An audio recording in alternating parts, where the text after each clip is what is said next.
ஓம் ஸ்ரீராம ராம ராமேதி ரமே ராமே மனோரமே சகசிரநாம தத்துல்யம் ஸ்ரீராம நாம வராணனே. உலகம் யாவையும் தாமுழா வாக்கலும் நிலைபெறுத்தலும் நீக்கலும் நீங்களா அழகிலா விளையாட்டுடையார் அவர் தலைவர் அன்னவர் சரண் நாங்களே. எத்திர எத்திர ரகுநாத கீர்த்தனம் தத்திர தத்திர கிருத்தமாஸ்தகாஞ்சலிம் வாஷ்பவாரி பரிபூர்ணலோச்சனம் மாருதிம் நமது ராட்சசாந்தகம். அஞ்சிலே ஒன்று பெற்றான் அஞ்சிலே ஒன்றை தாவி அஞ்சிலே ஒன்று ஆறாக ஆரியர்க்காக ஏகி அஞ்சிலே ஒன்று பெற்ற அணங்கை கண்டு அயலாரூரில் அஞ்சிலே ஒன்றை வைத்தான் அவன் எம்மை அழித்துக் காப்பான். இன்னைக்கு நம்ம கம்பராமாயணத்துல பாலகாண்டத்துல கார்முகப்படலத்துல 28வது பாடல் பார்க்க போறோம்.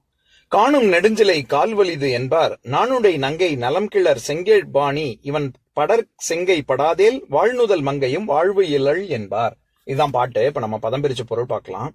காணும் நெடுஞ்சிலை, சில மாதர் காணப்படுகின்ற நீண்ட இந்த வில் கால் வலிது என்பார், அடிப்பகுதி வலிமையுடையது என்று சொல்வார்கள்.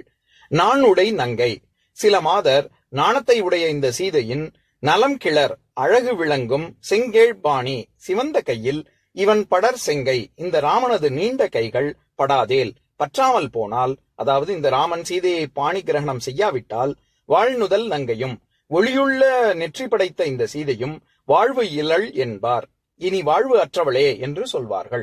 இப்ப நம்ம இந்த பாட்டுல இருக்கக்கூடிய நயங்களை பார்க்கலாம்.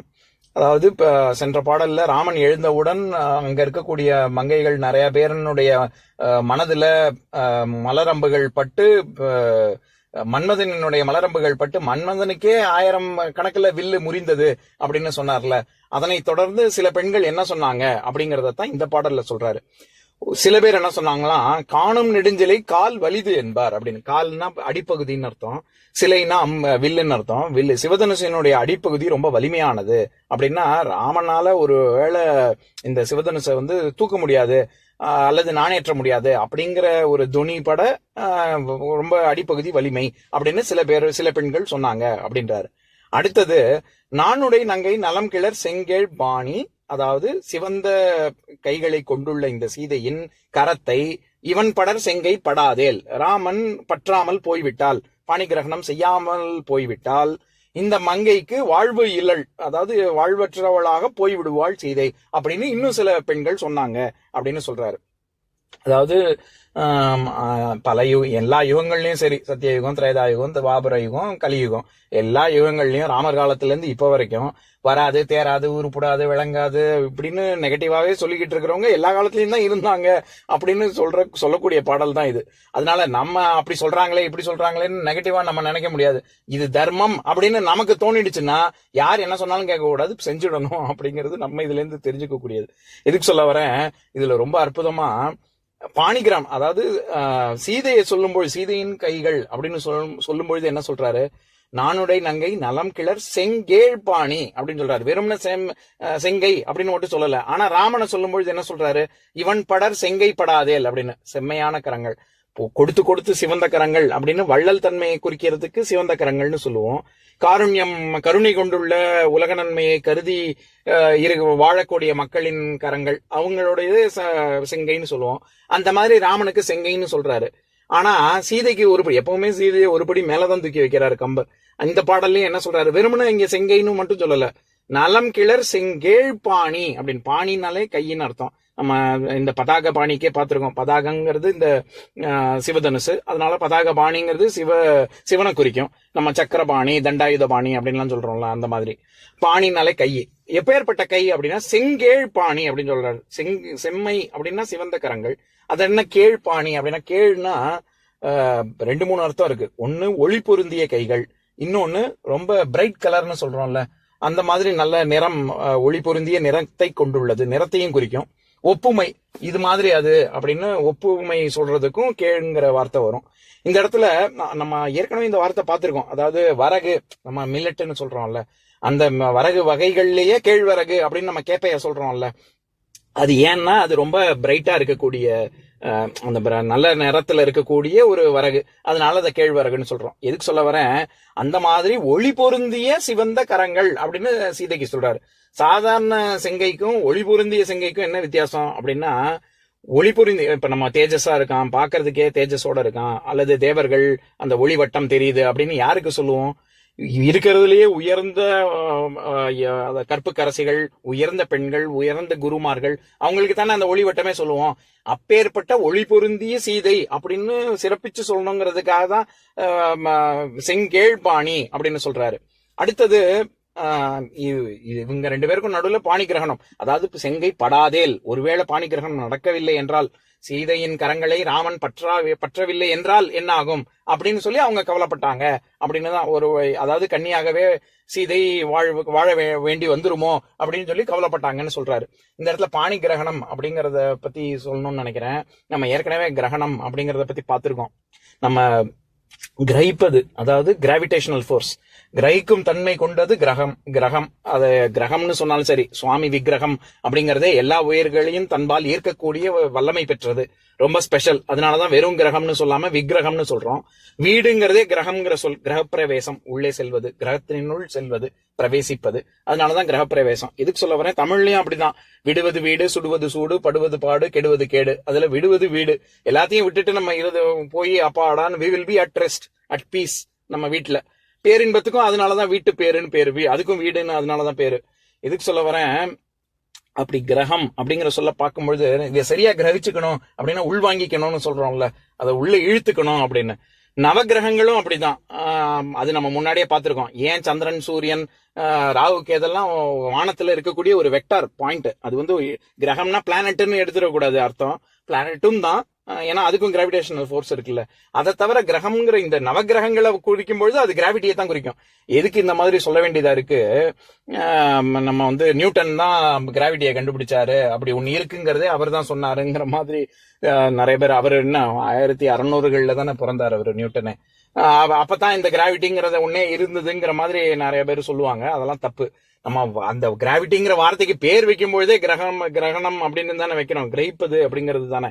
அதனால இதெல்லாம் பல ஆயிரம் ஆண்டுகளுக்கு முன்னாடியே நமக்கு அதை பத்தின ஒரு புரிதல்லாம் இருந்திருக்கு.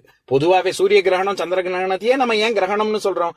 சாதாரண நேரத்தை விட அந்த நேரத்துல இது என்ன சொல்றது, நம்ம அந்த கிரகிக்கும் தன்மை சூரியனுக்கும் சந்திரனுக்கும் கொஞ்சம் அதிகமாகுது.